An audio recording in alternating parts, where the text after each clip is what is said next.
Hello दोस्तों, कैसे हो आप सभी। मैं हूं आपका दोस्त प्रदीप एंड स्वागत करता हूं प्रदीप गिरी 11th 12th अकेडमी पे। दोस्तों, अब आप सभी को पता है ये बात कि अब नवंबर मंथ बिल्कुल चला गया है और मतलब अब ना के बराबर ही टाइम बचा हुआ है। देन इसका दिसंबर, फिर जैन और फैब में तो आपका बोर्ड एग्जाम ही है। तो गाइज अब कुल मिला के आपके पास दिन बहुत कम बचे हैं। तो इन दिनों के बीच में आपको कुछ ना कुछ एक्स्ट्रा ऐसा स्टार्ट करना चाहिए जिससे आपका परसेंटेज थोड़ा इंप्रूव हो। तो कुछ बातों को जरूर मैं बोलूंगा जिससे अभी जब अगर आप प्रैक्टिस कर रहे हो या चीज़ों का रिवाइज कर रहे हो तो ये चीज़ों को इंप्लीमेंट अपने साथ में जरूर करना, जिससे आपका स्कोर गाइज बहुत अच्छी तरीके से बढ़ेगा। मैंने बोला ओनली रट्टा मार लेने से, ओनली चीज़ों को दिमाग में रख लेने से कुछ नहीं होने वाला। उसके साथ ही कुछ ऐसी चीज़ें हैं जिसको आपको साथ में अभी से प्रैक्टिस करना स्टार्ट करना चाहिए। तो एक एक करके मैं एक एक चीज़ें बताऊंगा। सबसे पहली बात तो गाइज अभी भी आपके पास टाइम है। ऐसा नहीं है कि आपके पास टाइम बिल्कुल नहीं, अभी भी एक आपके पास एक अच्छा खासा टाइम है कि अपने उन चैप्टर का आप कॉन्सेप्ट क्लियर कर सकते हो जिनसे आप बहुत दूर भागते हो। ओके, कुछ ऐसे चैप्टर होंगे बोले सर मैं तो उसको टच ही नहीं करना चाहता हूँ। तो चलो गाइस, सबसे पहले क्या करो पता है, जो चीजें आपको, जो चैप्टर बहुत अच्छी तरीके से समझ में आता है उनको बहुत अच्छी तरीके से खत्म करो।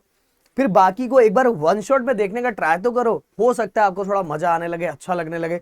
तो उसमें से जो कॉन्सेप्ट के एक बार वीडियो देखो, फिर इसके कॉन्सेप्ट के वीडियो देखने के बाद देन इसके बाद गाइस उससे रिलेटेड क्वेश्चंस भी देखो। मैंने बार बार ये बोला है कि क्वेश्चंस को देखना बहुत जरूरी है। और दो चीजें गाइस मैं जरूर आप लोग को बताऊंगा कि अभी आपके मतलब एग्जाम, बोर्ड एग्जाम के लिए अगर दिसंबर और जैन में कंसीडर करूं तो 2 मंथ है। इन 2 मंथ के अंदर बहुत सारे बच्चों को प्रॉब्लम ये होता है कि उनका पेपर मतलब पूरा ही कंप्लीट ही नहीं हो पाता है। लैंग्वेजेस का जो इंग्लिश का पेपर है वो भी बहुत सारे बच्चों का गैप मतलब नहीं पूरा हो पाता। उसका सबसे बड़ा रीजन है गाइस आपका पेन। आप क्या करते हो, बार बार पेन को चेंज करते रहते हो। आप कभी ये पेन यूज कर लिया, कभी ये पेन यूज कर लिया, कभी कुछ भी यूज कर लिया, कभी जो मिल गया फ्री में वो यूज कर लिया। बट गाइस मैं बताना चाहूंगा कि अभी से एक हैबिट आपको जरूर रखना चाहिए कि आप किसी भी कंपनी का कोई भी ब्रांड या 2 रुपए वाला या 3 रुपए वाला एक ही पेन से और एक ही कलर वाले पेन से लिखने की हैबिट डालो जैसे आप बोर्ड एग्जाम में लिखने वाले हो। इससे क्या होगा गाइस, जो आपका स्पीड, क्योंकि आप अचानक में कुछ पेन चेंज करोगे तो आपको पता भी नहीं चलता, बट स्पीड कम होता है गाइस। आपके बोर्ड एग्जाम में 5-5 मिनट का भी बहुत ज्यादा वैल्यू होता है। आपको पता ही है लास्ट का जो 15 मिनट्स होता है वो कितना आपको हेल्प करता है। आपसे ज्यादा कोई अच्छा जानता नहीं होगा, आपने 10th स्टैंडर्ड में ये चीजें देख ली होगी। इसीलिए गाइस आप अभी से वो पेन यूज करना करो, स्टार्ट करो जो बोर्ड एग्जाम में जिससे लिखना स्टार्ट करोगे। और साथ में गाइस आपके जो भी चैप्टर हो चुके हैं उन चैप्टर के आप क्वेश्चंस निकालो और उन क्वेश्चंस की प्रैक्टिस करना स्टार्ट करो।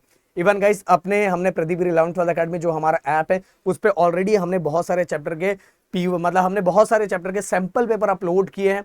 तो आप वो क्वेश्चंस भी करके अपनी प्रैक्टिस कर सकते हो, क्योंकि आपको समझ में आएगा कि आपका पेपर सही टाइम पे हो पा रहा है कि नहीं हो पा रहा है, आप क्वेश्चंस को समझ पा रहे हो कि नहीं समझ पा रहे हो, आप कौन सा क्वेश्चन करना चाहिए, आप उस तरह से लिख पा रहे हो कि नहीं लिख पा रहे। ये सभी चीजें गाइस आपके दिमाग में होनी चाहिए। अगर आप जस्ट बस पढ़े जा रहे हो तो उससे कोई रिजल्ट नहीं निकलने वाला।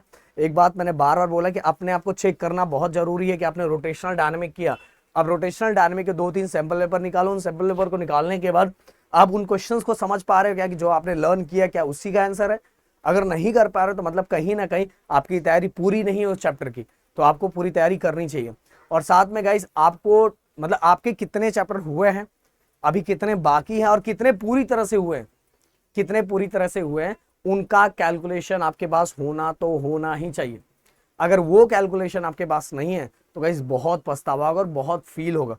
आपको टोटल कितने चैप्टर हैं और कितने दिन बचे हैं, इन दिनों के बीच में आपको क्या क्या और करना है, ये सभी पूरा डाटा आपके पास इकट्ठा होना चाहिए। मैंने बोला कि जस्ट समझ लो, अभी तो पूरी तरह से जो टाइम टेबल है वो पूरी तरह से रिलीज नहीं हुआ, पर ऐसा समझ के चलो कि 11 फैब से आपका बोर्ड एग्जाम है। तो 11 फैब से बोर्ड एग्जाम के लिए क्या आपकी तैयारी पूरी है, उसके पहले आप 10 दिन पहले तो पहले गैप निकाल लो। जो 11 से अगर स्टार्ट हो रहा है तो पहले इंग्लिश का पेपर तो उसके पहले के 4 दिन आपके इंग्लिश के पेपर में ही जाएगा। आप कितना भी प्लान बना के रख लो, कितना भी कुछ कर लो, पर हमारे दिमाग में वो चलता ही रहता है पहले पेपर को लेके। ओके, तो आपका कैलकुलेशन टाइम का होना चाहिए। और इसके साथ ही गाइस एक चीज और मैं जरूर आप लोगों को बोलना चाहूंगा कि देखो मार्केट में बहुत सारे बुक्स हैं, हमने इस बार लाने का ट्राई किया था, बट मतलब कि क्या ही बोलूं कि हमने पिछले 8-9 महीने से बहुत मेहनत की पिछले साल की, हम इस बार 12th वाले बच्चों को करेंगे। बट क्या हुआ कि हमने जहाँ प्रिंटिंग के लिए दिया था वहां से कोई रिस्पॉन्स और कुछ आया ही नहीं। इवन हमने पैसे भी उसको दिए थे, वो पैसों का भी आता पता कुछ नहीं, और टाइम लास्ट तक आ गया। उस पर तो हम एक स्पेशल एक्शन लेने वाले हैं।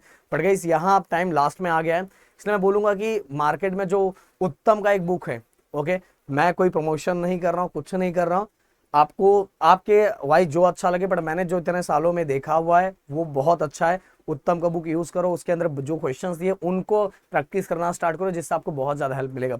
हम जो बुक बना रहे थे तो ऐसा बुक बना रहे थे, इसमें क्वेश्चंस भी था, उसका आंसर भी था, इवन बहुत सारे क्वेश्चंस तो हमने लॉग टेबल से सॉल्व करके बनाए थे। तो इस लेवल की हमारी मेहनत थी।